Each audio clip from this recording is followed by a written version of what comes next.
तर मित्रांनो English to Marathi sentence कसे करायचे बघू. तर आजचं पहिलं सेंटेन्स आहे this vegetable is fresh. This vegetable is fresh. ही भाजी ताजी आहे. ही भाजी ताजी आहे. आता आपण दुसरं सेंटेन्स बघू मित्रांनो. दुसरं आहे this water is cold. This water is cold. हे पाणी थंड आहे. हे पाणी थंड आहे. आता आपण तिसरं सेंटेन्स बघू this milk is hot. This milk is hot. हे दूध गरम आहे. हे दूध गरम आहे. आता आपण चौथं सेंटेन्स बघू this shop is closed. This shop is closed. हे दुकान बंद आहे. हे दुकान बंद आहे.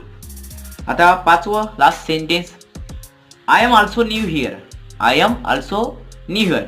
मी सुद्धा इथे नवीन आहे. मी सुद्धा इथे नवीन आहे. सबस्क्राईब करा, लाईक करा, शेअर करा.